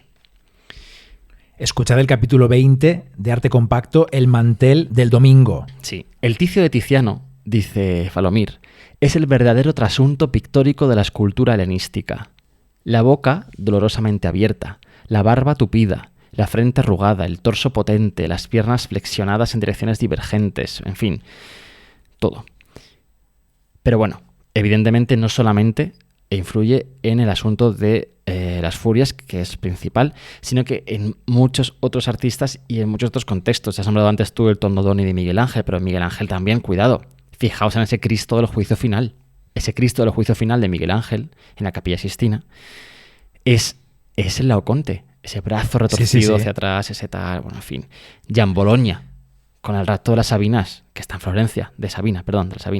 Bueno, de las Sabinas, ¿no? Es que solo hay una solo hay una en el grupo, vale. sí. Bueno, maravilla, o sea, es que tiene también directamente, pero bueno. Bernini, ya hemos nombrado a Bernini con Santa Teresa. Caravaggio, la Medusa, ese escudo que está también en los Uffizi. Sí, maravilloso. Boca abierta, gritando, expresando. Es el Laoconte también, Es el Laoconte. Rivera, que bueno, Rivera entra dentro de ese grupo de artistas que siguieron la estela de Tiziano respecto a las furias, pero, hombre, cuántos hombres atados a árboles y cuántas estampas de bocas abiertas y gritos hizo Rivera. Es que, bueno, muchísimos. Relación directa también con el Laoconte, ¿no? Para Bernini, te voy a decir, fue importante, muy importante el Laoconte. No solo este grupo, claro está, sino que toda la antigüedad, ¿no? Dice Bruce Boucher, no sé cómo se dice esto, en su libro La escultura barroca en Italia, dice, 2 puntos. Para los artistas barrocos, naturaleza y antigüedad eran términos prácticamente sinónimos. Admiraban las esculturas helenísticas, como el Laoconte o los Nióbidas, con su especial atención al patos y al movimiento. Es que mira, el texto que tengo escrito me ha cambiado pazos por patios. Por patios, y tú has leído pato. Claro, pues porque muy bien, los pazos galegos. Con su especial atención al pazos Los patios. y al movimiento, porque ofrecían nuevas pautas para sus composiciones. Cuando Bernini en 1665 pronunció un discurso en París ante la Academia Francesa, recalcó el estudio de la escultura clásica superior, en su opinión, al estudio del natural. Y añadió que, cuando mi primera estatua me planteó dificultades, acudí al Antino como a un oráculo. Fíjate, no al Laoconte, pero es el Antino, eso nos recuerda. Ay, qué bonito eso. A Ramón y a Juan Mora, ¿qué tal? El Laoconte está presente en la obra de Bernini de principio a fin, prácticamente. El Laoconte está en su Martirio de San Lorenzo, una escultura muy temprana de Bernini, y dicen de ella, la heroica figura del archidiácono de Roma muestra la actitud de un Laoconte cristiano, a medio camino entre el dolor causado por el tormento y su fervor por el martirio. También en los grupos de la Borghese o en la Fuente de los Cuatro Ríos, acuérdate de esos ríos así retorcidos con el brazo hacia atrás, en fin. Sí. Rubens también toma el Laoconte como referencia, lo estudia, lo dibuja. A través de Rubens, por ejemplo, lleva a Van Dyck como consecuencia directa, ¿no? En fin, Laoconte por todos los lados. Laoconte. Bueno, ahora mismo podemos responder a una de las preguntas que nos hacían cuando pusimos la encuesta en Instagram entre el Laoconte o el David, de por qué hay un busto del Laoconte en la sala 16B del Prado. Hay un busto de bronce del Laoconte. Sí. Sí, y está en la sala donde está expuesto Van Dyck. Exacto. Pues por esto es, ¿no? Porque Laoconte está en la obra de Van Dyck. Claro. En la coronación de espinas, en la serpiente de metal. Bueno, ahí está. Bueno, ahí porque está el Laoconte se convierte en Cristo, Cristo en Laoconte. El Laoconte va a ser el modelo que van a utilizar muchísimos artistas a partir de ese momento para representar lo que te decía antes, la figura doliente más famosa, Cristo. Entonces la cabeza, la cara, el cuerpo incluso de Laoconte se va a convertir, va a estar presente en la obra de muchísimos artistas. Y de hecho, ese busto, podemos hablar un poquito de él, ese busto que está en el Museo del Prado. Siempre... No, ¿todavía no quieres? No hables de eso. No, porque está relacionado después con otra cosa. Vale. No me metas más. Vale. Nos lo guardamos. Sí, no. Lo Pero reservamos, como en las recetas. Ponemos sí. el busto y lo reservamos para luego. Exacto, apartado en un bol aparte, ¿vale? Manchas un plato más solo para eso.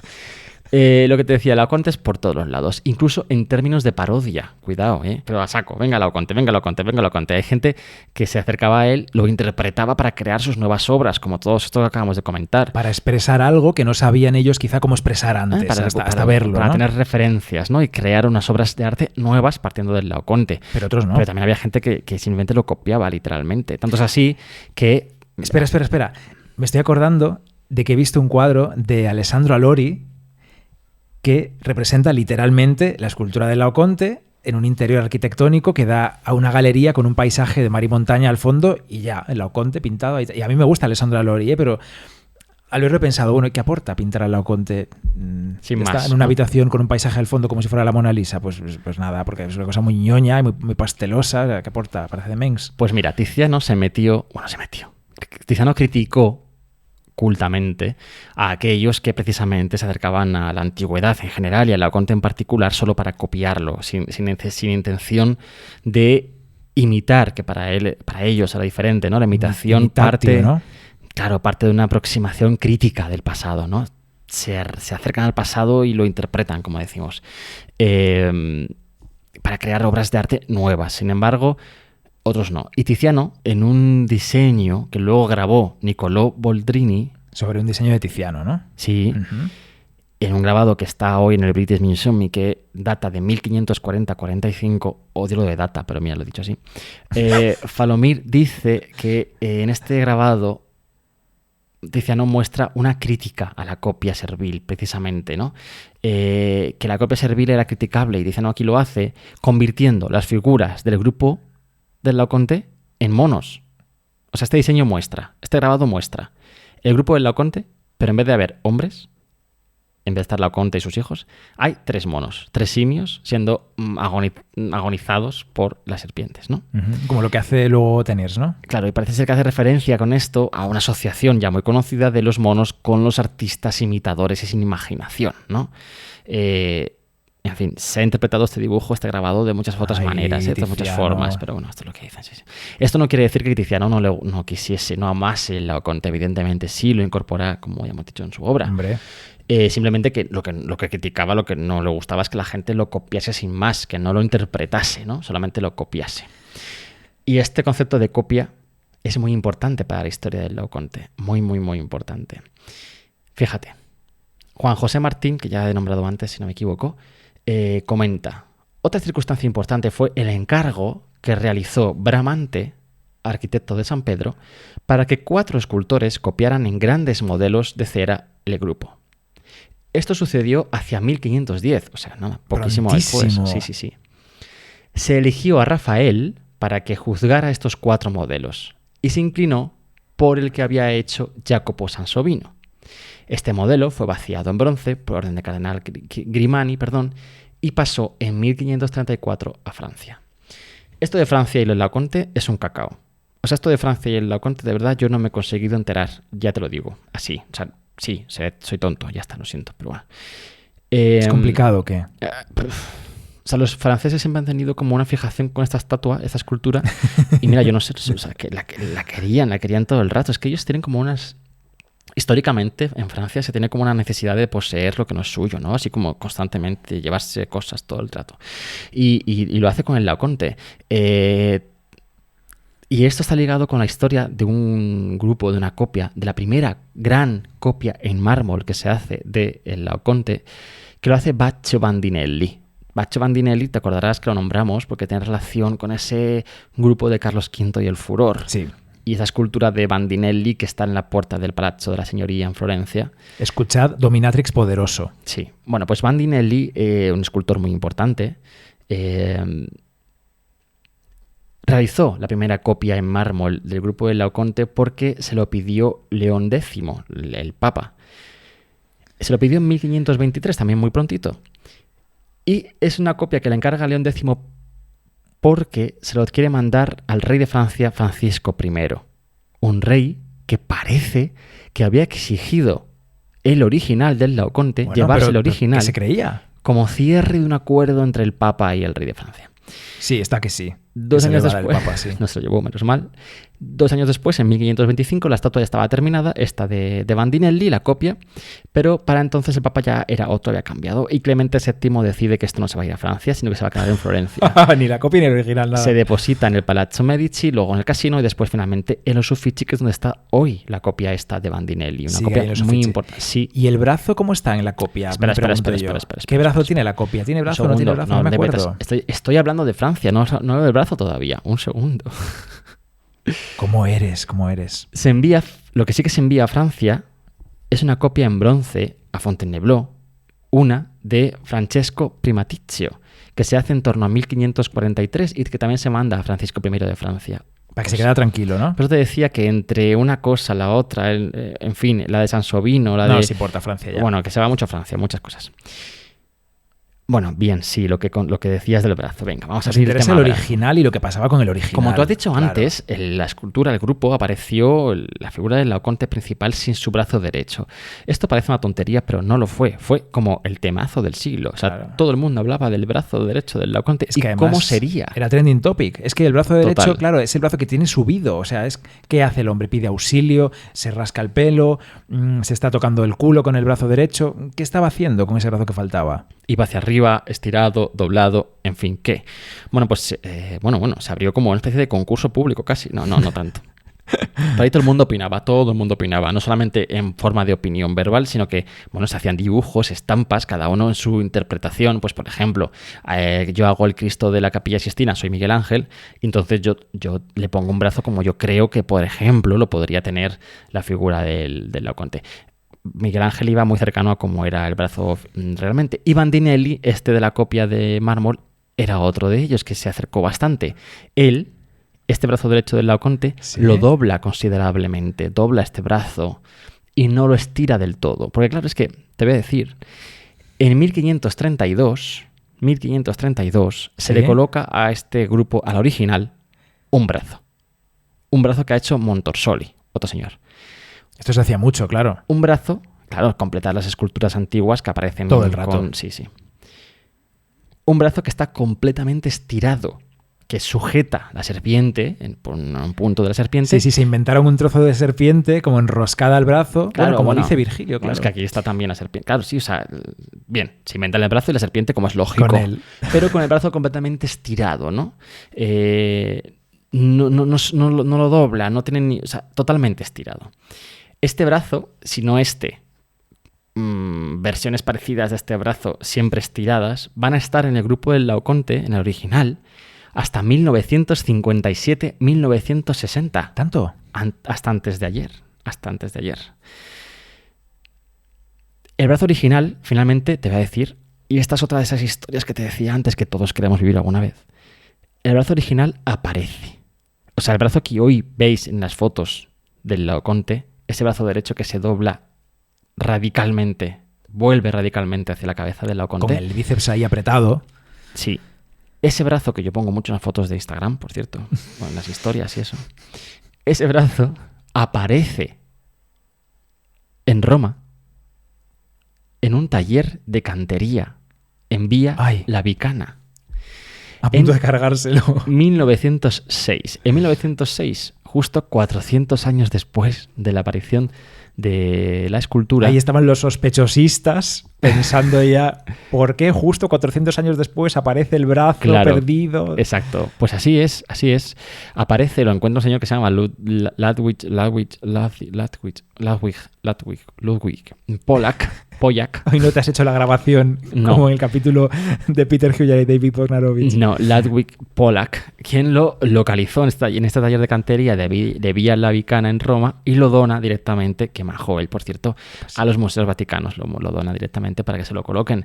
Esto lo dona en 1906 y hasta 1960 no se le pone este brazo derecho. Se están ahí pensando mucho. Cerca de donde está ahora mismo, ahí en el Belvedere, colocada esta escultura, hoy en día con su brazo dobladito. Cerca en la pared se puede ver el brazo estirado que ha estado tanto tiempo en él, ¿no? Otro asunto de debate no solamente ha sido el brazo, que esto de verdad parece una tontería, pero no, o sea, no sabes. Ha sido ese grito que tú decías antes que tanto emite el Laoconte, o que sí o que no. ¿Y por qué ha sido asunto de debate el grito? Lo hemos nombrado muchas veces, ¿no? Cuando hablamos de literatura que habla del Laoconte, lo hemos nombrado, la figura que grita, porque tiene la boca semiabierta. Pues ha tenido tinta y tinta con el tema del grito. En el siglo XVIII, que también nunca hablamos del siglo XVIII, o sea, del siglo XIX nos metemos con el siglo XIX, pero el XVIII es que ni se menciona en esta mesa, porque es que bueno, en fin. Es que el XVIII es difícil, ¿eh? Ya tengo más haters todavía. Bueno, en el siglo XVIII se establecen discusiones entre historiadores del arte alemanes, que sabes que la historia del arte en Alemania se investiga mucho en el siglo XVIII. Y se discute muchísimo sobre si el Laoconte grita o no grita. ¿Cómo son los alemanes? ¿Cómo son? Es que es más importante de lo que parece, Bernardo. Es mucho más importante. Si la expresión es de dolor hacia afuera o es más bien contenida. Si son sus músculos, su pecho, su abdomen, los que muestran ese dolor, mientras el rostro no es más que una lucha por contener ese dolor, o si realmente ese rostro está mostrando, está sacando ese grito, ¿no? Winkelmann, que sabes que es un historiador muy importante, decía: no lanza ningún grito terrible como Virgilio atribuye a su Laoconte. Por el contrario, la abertura de la boca más bien indica un suspiro ahogado y comprimido, tal como lo describe Sadoleto. Lessing, otro alemán que está metido en esta discusión con Winkelmann en torno al grito del Laoconte, escribe un texto, el Laoconte o sobre los límites de la pintura y la poesía, y dice: el artista se proponía representar el más alto grado de belleza con la condición accidentada del dolor físico. El dolor físico, en toda su violencia y exagerando hasta la contorsión, no podía armonizar con aquel, o sea, con el grado de belleza. Por lo que el artista se ve obligado a atenuar el dolor, reducir los gritos en suspiros, no porque la acción de gritar denote bajeza de alma, sino porque desfigura el rostro de modo repulsivo. Bueno, esta discusión, ya te digo... Vamos, que combinaba mal una cara con un grito muy exagerado con el cuerpo en tensión. Sí, y son cuestiones para compensar altamente filosóficas de teoría del arte, que discuten si la belleza es compatible con esa suma violencia, ¿no? Estos teóricos prefieren defender que es precisamente la contención lo que representa el Laoconte, y esto la convierte en la escultura aún más importante, o sea que su grandeza moral y formal está precisamente ahí, en que es muy agresiva y expresiva en el cuerpo, pero no tanto en la cara, ¿no? Y esto también lo que permitiría, por tanto, esa conversión del Laoconte en Cristo, porque Cristo tampoco grita, Cristo no se está quejando, sino que Cristo está sintiendo por dentro, ¿no? Resignado, está un poco resignado también. Bien, pues eso es lo que quieren decir esos alemanes, que no digamos tanto que grita, aunque sea un grito silencioso, sino que lo que está haciendo es otra cosa, ¿no? Bueno. Como aceptando un poco el castigo de los dioses, ¿no? Como, bueno, igual me lo merezco. Igual, ¿no? Exacto. Hemos pasado ya por Alemania, hemos pasado ya por Francia. Vamos a venir a España, si te parece bien. Venga. Y te voy a hacer un resumen rapidísimo para que veas que el Laoconte también es muy importante para la historia del arte español. Muy importante. Molto, moltísimo, muchísimo, mazo tronco. Hablar de Está cheto. Hablar de... Carita lloros. Hablar de Laoconte y de España es evidentemente hablar de quién. ¿Hablar de quién, señores? Hablar de Alonso Berruguete. ¡Hombre! Ese señor de Paredes de Nava. Me levanto. Hombre, claro, muy bien. Berruguete. Alonso Berruguete, 1490-1561. ¿Y por qué? ¿Por qué hablar de Laoconte en España es hablar de Alonso Berruguete? Déjame a mí que me ponga como quiera. Bueno, pues que dice Vasari sobre las copias que se hicieron en 1510. ¿Te acuerdas de las copias que hicieron en 1510 por Indicación de Bramante? Ese concurso. Corre, que te corre. En el que Rafael dice, pues gana tal. Bueno, pues en ese concurso, cuidado, agárrate. ¿Qué curvas? Dice Vasari: Bramante ordenó a Sansovino que modelase un Laoconte en cera para fundirlo en bronce, e hizo el mismo encargo a Zaccheria di Volterra. Zaccheria di Volterra. El tráfico en la Maravilla, calle. maravilla. Estamos en plena calle Alcalá de Madrid. ¿Qué más queréis? Al español Alonso Berruguete y a Vecchio de Bologna. Cuando concluyeron, Fíjate, finalista. Rafael juzgó que Sansovino aun siendo joven, había superado de largo a los demás. Esto son las vidas de Vasari de 1550. Cuidado, Alonso estaba allí. Alonso Berruguete había llegado a Roma precisamente en 1506, justo, parece ser que llega allí en ese año, justo el año en el que se está encontrando el Laoconte. Es que una maravilla. Tú y yo no hemos podido consultar para este capítulo el catálogo Hijo del Laoconte del Museo Nacional de Escultura de Valladolid. Pero fuimos a esa exposición. Fuimos juntos. ¿Cómo la disfrutamos, Mucho. Qué gran exposición de Alonso de Berruguete. Maravilla. Estamos deseando de verdad ir al Museo de Escultura de Valladolid. Queremos ir ya. Sí, tenemos. Y además, yo creo que ahí podemos hacer un gran capítulo. Yo también lo creo. Si nos escucháis, compañeros del Museo de Escultura. Hola, os prometemos un episodio, si nos lo permitís, desde el Museo Nacional de Escultura. Muy bien. De Valladolid. Bueno, que lo que te decía, que la influencia que el Laoconte tuvo en la escultura de Berruguete es enorme, tremenda. Sí. No solamente el Laoconte en sí mismo, sino claro, es que estaba en Italia, es que estaba allí, es que era un chaval de pueblo que llegó a Italia a estudiar, rodeado de los grandes artistas mano a mano, con gente como Bramante, Sansovino, Miguel Ángel y regresa a España y está bien todo el meollo, Regresa, o sea, es que... y se trae con él miles de influencias. El Laoconte es, eso sí, una de las principales que se trae consigo. Sus encargos aquí en España serían principalmente religiosos, claro. Pero él, claro, el Laoconte se lo lleva a ese terreno, que es donde él está trabajando. Y además también los clientes españoles le llevan a trabajar en madera policromada sí o sí. Bueno, que es lo que quieren ellos. Recursos. Pero esto, bueno, claro, es que esto a veces nos hace ver menos evidentes las influencias del arte clásico italiano en las obras de los españoles, porque lo vemos madera y muy dorado y pensamos, español. Iglesia. O románico. O capillita. Sí, iglesia, capillita. Y no. Pero sí, iglesia, capillita, pero amiga, están ahí las influencias italianas. Hombre. Están ahí. Es, recorrer Castilla y León. Y sus iglesias. Hay que saber mirar, hay que saber mirar. Sí, totalmente. Por ejemplo. Esas a mí me fascinan, tengo que decirlo, las barbas que que esculpía este hombre. También pintaba. Los pelos que hacía, las barbas. Esas tiene unas seguro formas, seguro que estás pensando en uno de los profetas del retablo de San Benito. Es esa barba concreta que lo sé yo. Es un poco una forma como la nata del helado, ¿no? Así como, exacto. Pero al revés. Bueno, pues uno de ellos es que, por ejemplo, uno de ellos es idéntico al hijo que vemos a la derecha del grupo del Laoconte. Idéntico. Y luego, por ejemplo, las figuras del retablo de San Benito, el sacrificio de Isaac o la natividad del retablo de la Epifanía. El sacrificio de Isaac es increíble. Todo tiene que ver con el Laoconte, es directamente el Laoconte. Bueno, no solamente Alonso Berruguete, seguimos, para avanzar. Jacopo Torni, Jacopo Fiorentino, claro, es un seguidor de Ghirlandaio, amigo de Miguel Ángel, que llega a Granada para trabajar en torno a Carlos V y sus encargos, y que hace un entierro de Cristo escultórico magnífico que está en el Bellas Artes de Granada. Por cierto, tenemos pendiente tú y yo un viaje a Granada que hemos cancelado ya varias veces. A Granada hemos estado a punto de ir y no ha podido ser porque estamos pues confinados en la ciudad, el barrio, bueno, todo esto. Si no es una cosa, es la otra, no podemos ir a Granada, vamos, o no se puede entrar en Granada. Jacopo Fiorentino hizo un entierro de Cristo que está hoy, como digo, en el Bellas Artes de Granada y que tiene una influencia directa también del Laoconte. Otro artista español, Juan de Juni.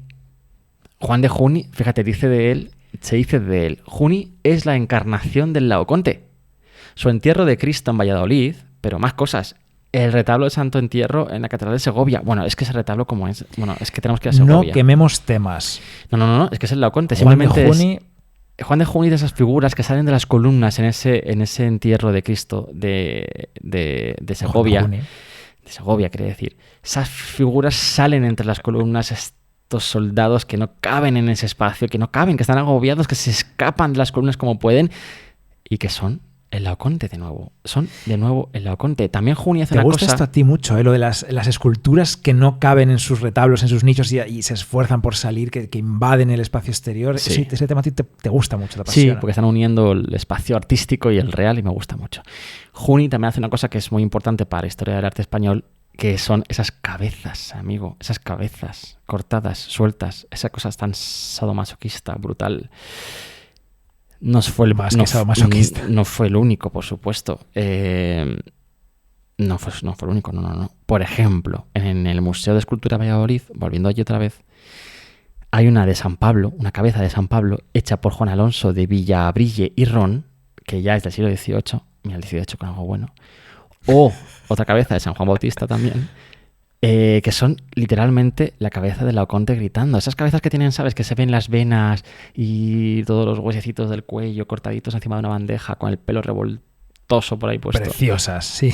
Brutales, ¿no? Bueno, pues es que son la cabeza del Laoconte. Cuidado, cuidado.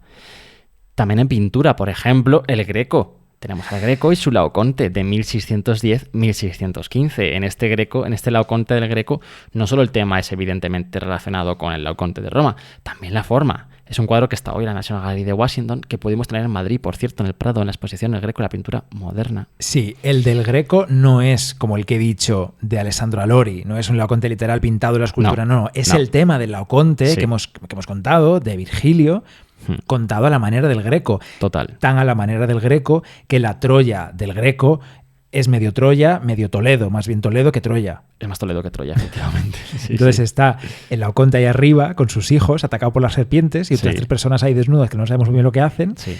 Y al fondo abajo aparece Toledo.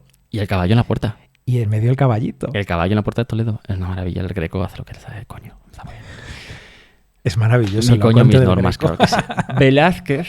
Cuidado, que llegamos a Velázquez en esta evolución, este repaso que te estoy haciendo del 40 al 1 por los artistas influidos que no influenciados, por el Laoconte en España. Velázquez trajo de Roma en 1653, entre otros, un vaciado del Laoconte realizado por Cesare Sebastiani. Este vaciado, que se sabe que llegó a Madrid en agosto de 1653, ahí con toda la calor, fue depositado en el Alcázar de Madrid. Alcázar de Madrid que, claro, se quemó. Antes de este incendio, Palomino pudo ver el Laoconte del Alcázar de Madrid, pudo ver este vaciado del Alcázar de Madrid, y dijo Palomino: las estatuas que entresacó de tan gran número fueron principalmente del troyano Laoconte, que está en el Belvedere. Sus 2 hijos rodeados con intrincadas vueltas de 2 serpientes que los ciñen con admirables enlazadoras. ¿Cómo escribía Palomino? Sí. De estas 3 estatuas, la una está en acto de gran dolor, la otra de morir, la tercera de tener compasión. Compasión. Palomino se está copiando un poco de otros, Palomino, que te vemos. Palomino a veces mentía un poco, Tú y yo citamos, pero él no citaba a nadie. No citaba. Palomino a veces también se inventaba las cosas un poco. El incendio, hombre, claro, sí. El incendio del Alcázar, según indica María del Carmen Alonso Rodríguez, en Nochebuena de 1734, destrozó gran parte de estos vaciados. Lo más fuerte, quizá lo peor para su integridad, debió ser la precipitada evacuación desde el palacio hasta el edificio del Picadero. El Picadero es no es donde follaban, es otra cosa.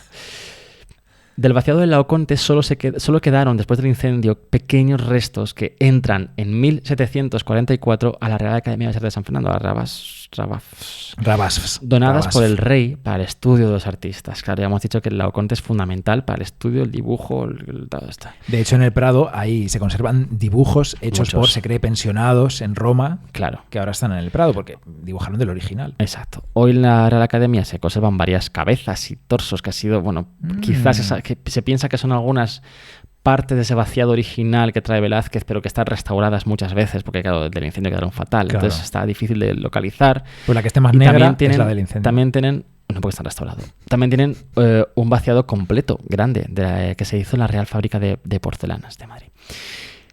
Pero claro, la Real Academia pensionaba artistas que viajaban a Roma todo el rato en el siglo XVIII. Estudiaban y veían de cerca el Laoconte. Correcto. Era fundamental. Por ejemplo, Isidro Carnicero. ¿Carnicero? Sí, será, ¿no? Puede ser Carnicero, sí. Que nace en 1736, estuvo en Roma en los 60 y realizó una copia en barro cocido de la escultura que se envió a España y que está hoy también en la Rabas.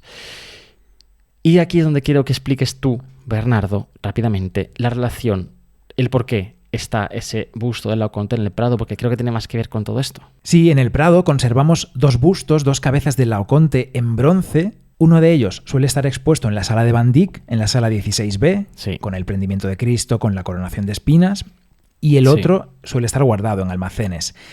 El que está expuesto podría ser un ensayo de fundición de la fábrica del Buen Retiro. La primera vez que aparece en los inventarios es en 1734. Y el otro, el que está guardado, se atribuye a un fundidor llamado Jerónico Ferrer, que trabajó primero en Roma entre 1649 y 1657 y ya al final de ese plazo en Madrid. Así que pudo trasladarse a España con un ayudante y hacer esos vaciados en bronce de modelos de yeso. Bueno, en fin, que sí. Conclusión, España no escapa a la influencia de Por Laoconte. supuesto El que Prado no. tiene sus bustos allí. Por claro supuesto que no. sí. Y te digo una cosa, al ver solo la cara del Laoconte en estos bustos, parece más pocho, ¿sabes? Lo veo un poquito pocho. Porque es verdad que a lo mejor necesita de su cuerpo para expresar todo lo que está expresando. Sí, yo también lo creo. Al ver la cara de los bustos, Sí. es verdad que el grito se queda un poco en... No, es que no hay grito, en un no hay ay, grito, no hay grito. eso, en un suspiro. Pero es El que no grito, lo hay, el grito no lo se hay. queda en suspiro y es cuando al ver Claro. solo la cara es cuando esa expresión Te das cuenta. puede ser Más de espiritual. miedo o de placer o una cosa espiritual, exactamente. grito, sí. Y me estoy acordando ahora, fíjate, estoy pensando ahora en la portada, otra vez, del libro de nuestra querida Hanya Nayahihara. Es verdad. Nayahihara. Tan poca vida, esa foto de Peter Huyard, Que ya me lo he acabado, por cierto. de Orgasmic Man. Me lo he acabado. Te lo has acabado por fin, enhorabuena. Y me ha decepcionado el final. Solo diré eso. Ay, cómo eres. Sí. Bueno. ¿Sabes a quién no le... Esa portada también pasaba eso, ¿no? También. Esa portada, esa foto de Peter Huyard también es placer, pero Sí. podría ser dolor. Pues De hecho, se tiene llama... que ver con el el Laoconte. título es Orgasmic Eyaculación, Man, no sé ¿no? qué. Sí. Y sin embargo, parece... Yo lo interpreté como un dolor cuando lo estuve viendo. Claro. Correcto. De hecho, esto me recuerda una Laoconte, historia, todo es el ¿sabes? Laoconte. Yo tuve una amiga a los 13, 14 años en el instituto. Tuviste una amiga. Tuve una amiga, tengo muchas. Pero a los 14 años tenía una amiga en el instituto que me preguntó un día, estos momentos de experimentación vital, ¿no? Y sexual, y me preguntó si nos dolía mucho al eyacular a los hombres. Anda. Porque claro, ya había visto alguna cosa en internet y pensaba que esas caras que poníamos los hombres a eyacular eran de dolor. Ay, ya se habrá enterado que no, supongo, espero. Bueno, Seguro que esto tiene algo que ver con Freud también y con el Eros y el Tánatos. En fin, bueno, sigamos. sí, ¿sabes? A quien no... Sí, a quien le encantaba también, ya lo he dicho antes, pero bueno, a quien le encantaba el Laoconte, le apasionaba. ¿A quién? Al tocapelotas número 1 de la historia. A Napoleón. A Napoleón. Un saludo para todos los franceses que nos escuchan en este capítulo. Que Estarán son muchísimos, encantados. seguros. En este capítulo Seguro, estarán seguros. encantados de escucharnos.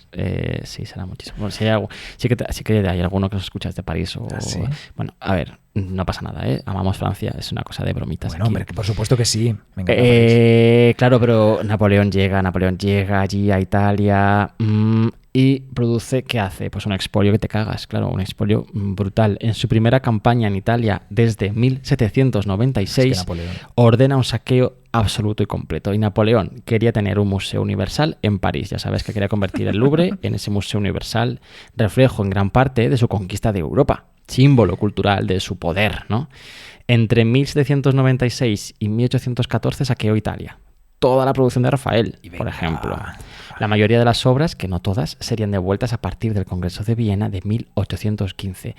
Este tema no lo vamos a quemar porque sí que queremos dedicar un tema algún día, un capítulo al concepto de saqueo, expolio y demás. Creo que es muy interesante. Sí, porque estaréis seguro que pensando algunos, no habéis dicho nada del altar de Pérgamo, que está en Berlín. Claro, Bueno, no vamos sí a lo has decir dicho nada ahora de antes. eso. Sí, exacto. O sea, sí que lo haremos algún día del expolio y de todo ese tipo de cosas, pero Sí, todavía Napoleón también se llevó de España, por ejemplo, la Mucho. Dama de Elche. Claro, por ejemplo.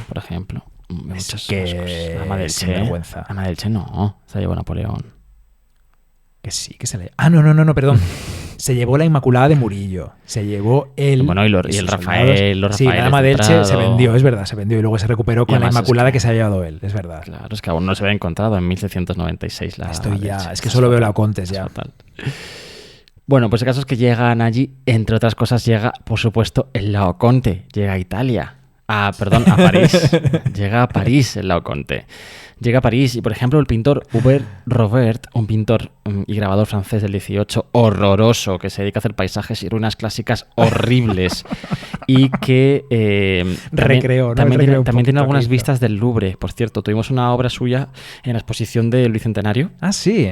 De Hubert Robert. Sí, Hubert Robert. Ah, ya sé Sí. cuál es. La de la sala del museo, sí, claro, sí. bueno, pues en una de ellas, en una de esas vistas Con del la Louvre, Inmaculada de Murillo dentro, ¿no? yo creo que está hablando de otra cosa. En una de esas vistas, no la del Prado ya, no la que vino al Prado, en otra, muestra la sala del Louvre donde estaba colocado el Laoconte, que se llamaba la sala del Laoconte precisamente, ¿no? Y bueno, hay un vaso súper bonito, un vaso, bueno, bonito, no sé yo, de porcelana dura y bronce dorado que representa una escena de la llegada al Louvre de las obras maestras de Italia. Entre otras, está ahí puesto el Laoconte. El Laoconte aparece en ese dibujo, en la pintura que aparece ahí, la procesión de obras de arte llegando al Louvre. Maravilla. Maravilla no, asco total. Bueno, finalmente el Laoconte sí que se devolvió a Roma y está hoy en el Belvedere donde lo podemos ver, pero hice este viaje a Francia. Yo creo que sería el único viaje que ha hecho en su vida. ¿Aprendería algo de francés el Laoconte? Pues no sé, lo que quiera él. Ahora bueno, grita, suspira en francés. Con un grito. Para acabar, querido Bernardo, que ya llevamos más de 1 hora y 10 seguro. Más de hora y Nos da media igual también. ya. Si habéis llegado hasta aquí, no os vayáis porque ya estamos terminando. Para acabar, vamos a decir que, por ejemplo, que en el siglo XX la influencia de Laoconte no es escasa, no es poca. Sigue aquí, sigue con nosotros. Aquí está el Laoconte todo el rato conmigo y contigo y con todos. Por ejemplo, Dalí tiene una obra que se llama Laoconte atormentado por las moscas de 1965 y que es una cosa horrorosa y feísima, pero ahí está puesto el Laoconte. Andreu Alfaro es un escultor muy importante del siglo XX español que, entre otras cosas, y voy a decir este ejemplo porque lo conocéis muchos los de Madrid, al menos seguro, hizo la Puerta de la Ilustración, que no sé si por el nombre yo no sabía lo que era. Yo no sé lo que es. Esos anillos metálicos que están cubriendo la Avenida de la Ilustración, la M30, a su paso por el barrio del Pilar. Barrio del Pilar, sí. Eso es. Pues esto es el señor Andreu Alfaro. Bueno, pues también tiene una serie de obras, de esculturas del 94 sobre el Laoconte.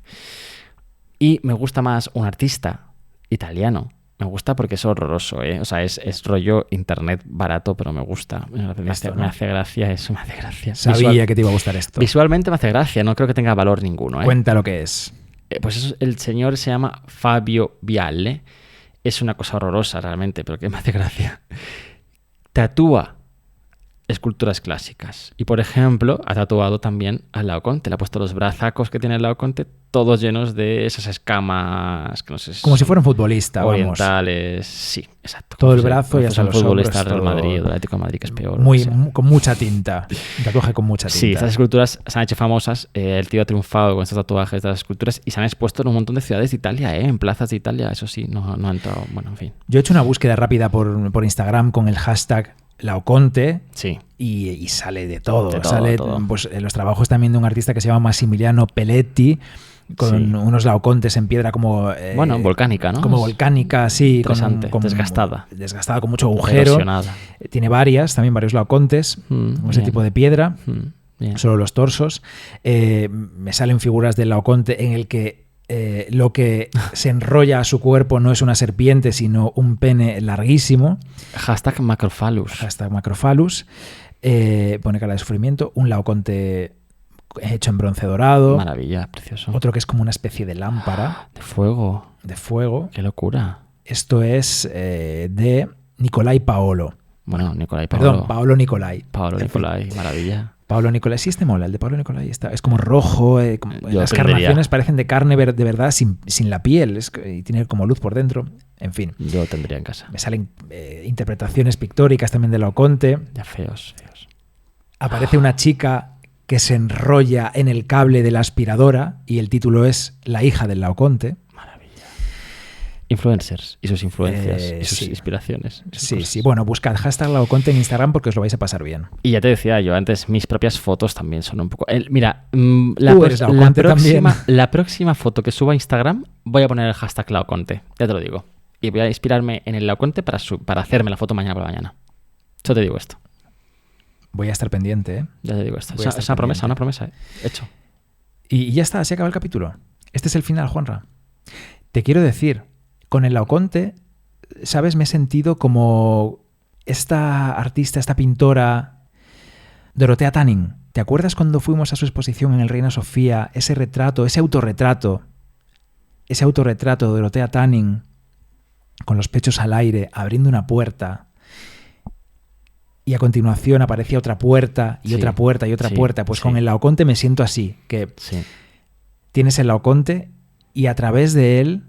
se abre una puerta. Y otra. Después 2, después 3, después 4, Sí. vas escogiendo y tienes infinitas puertas, ad eternum, como cuando te pones a navegar por internet o a ver Instagram, por ejemplo.